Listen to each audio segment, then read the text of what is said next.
بسم اللہ الرحمن الرحیم۔ آدم علیہ السلام کو جب جنت سے راندا گیا، جنت سے نکالا گیا، زمین پر اتارا گیا، تو لکھا یہ ہے کہ آدم علیہ السلام جو وہاں سے چلنے لگے تو انہوں نے وہاں سے وہ حجر اسود کو اٹھا لیا۔ حجر اسود کو بطور موڑے یعنی بیٹھنے کے لیے ایک سیٹ کے طور پر حجر اسود کو بغل میں لے لیا اور زمین پر اتار دیے گئے۔ اور دوسری روایت میں آتا ہے کہ جس رات میں آدم علیہ السلام کو آسمان سے زمین پر اتارا گیا تو اس رات میں آدم علیہ السلام بڑی وحشت محسوس کر رہے تھے، بڑے مایوس، اور پوری اس دنیا کے ہو کے عالم میں اکیلے رات کو بیٹھے ہیں اور ایک مایوسی اور وحشت طاری ہے۔ اس رات میں اللہ تبارک و تعالیٰ نے جنت کے دو جواہر یعنی ایک حجر اسود اور دوسری مقام ابراہیم، یہ دو پتھر اللہ تبارک و تعالیٰ نے اس رات میں آدم علیہ السلام کے ساتھ اتار دیے۔ جب صبح کی روشنی پھیلی تو آدم علیہ السلام نے اپنے پاس یہ دونوں پتھر پڑے دیکھے، پہچان گئے یہ تو جنت کے میرے ساتھی ہیں کہ جنت کے جو جواہرات میں سے آپ نے دونوں کو لے کے سینے سے لگا لیا، ان کو بغل گیر ہو گئے، اس سے تسکین حاصل کرنے لگے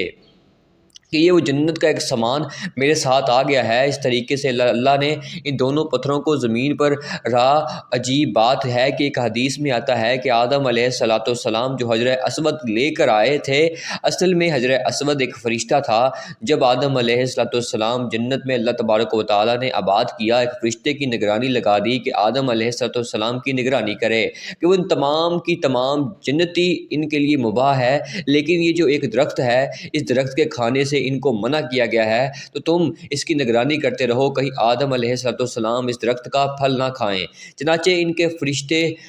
وہ آدم علیہ السلام کی نگرانی کرتا رہا تو آدم علیہ السلام بھی محتاج رہے اور جنت کے اندر وقت گزارتا رہا۔ جب اللہ تبارک و تعالیٰ کو تکوینی طور پر منظور تھا کہ آدم علیہ السلام پھل کھائیں اور پھر آگے سارا پڑوسی جو ہوا، تو یہ تقریباً نظام ہے اللہ کے ہاں، یہ ہونا تھا، یہ مقدر تھا۔ تو اللہ تبارک و تعالیٰ نے آدم علیہ السلام سے اس فرشتے کو زوال کر دیا، یعنی آدم علیہ السلام کو فرشتہ دائیں بائیں کہیں نظر نہیں آیا۔ تو جب یہ آدم علیہ السلام کو پھل کھانے کا موقع آیا تو انہوں نے آگے بڑھ کے اس پھل کو کھا لیا۔ جیسے ہی پھل کو کھایا تو اللہ تبارک و تعالیٰ کے ہاں ظاہر ہے کہ خاص قسم کا غضب نازل ہوا کہ یہ تمہیں منع کیا گیا تھا، تم کیوں کھایا؟ تو اسی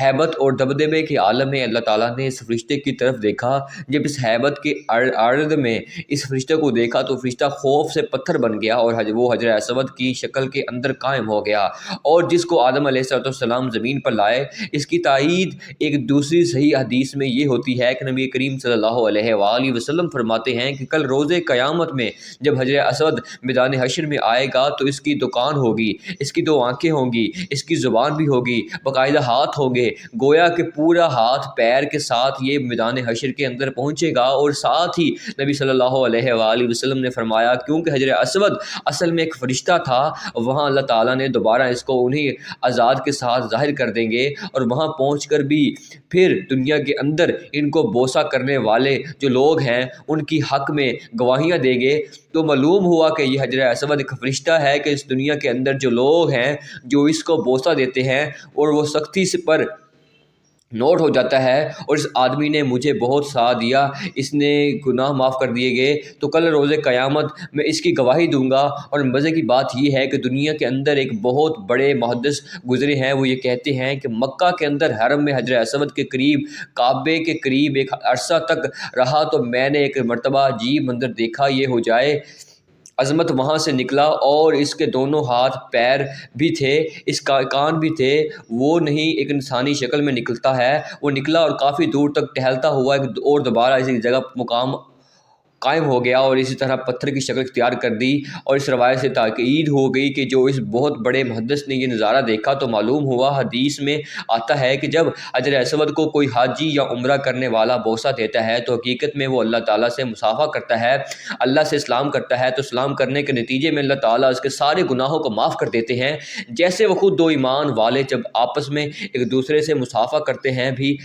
ہیں ابھی اس میں آتا ہے کہ ان دونوں کے الگ ہونے سے پہلے، ان کے مسافر الگ ہونے سے پہلے اللہ گناہ معاف کر دیتے ہیں، تو وہاں مجھے اسود کو مصافحہ گویا کہ اللہ سے مصافحہ ہے، تو اللہ سے مصافحہ اور یہ کیسے ہو سکتا ہے؟ اس سے اللہ تعالیٰ گناہوں کو معاف کر دیتے ہیں۔ تو یہ مجھے اسود وہ فرشتہ ہے جو ہر بوسہ دینے والے کی تفصیلات کو نوٹ کر لیتا ہے۔ تو اللہ سے دعا ہے کہ اللہ تعالیٰ ہمیں حجر اسود کا سلام اور اس کا بوسہ لینے کی سعادت نصیب فرمائے۔ لیکن اس میں شریعت کا مسئلہ لکھا ہے، اس کے لیے آپ کسی کو دوسرے کو تکلیف دیں اور اس کا بوسہ نہ لیں۔ تکلیف دے کر بوسہ لیں گے تو بظاہر ہے کہ بوسہ لینا ایک مستجب عمل ہے، لیکن تکلیف دینا حرام ہے۔ حرام کام کر کے ایک مستجب عمل حاصل کریں گے، اللہ تبارک و تعالیٰ کے آگے اس کی کوئی قیمت نہیں۔ اگر نہیں موقع ملا تو دور سے استدلال کر لیں، اسلام کرنے کے چوم لیں، تو تب آپ کو ہی وہی اجر اسود ملے گا کہ جو کہ بوسہ دینے والے کو موقع ملتا ہے۔ اللہ تعالیٰ سے دعا ہے کہ اللہ تعالیٰ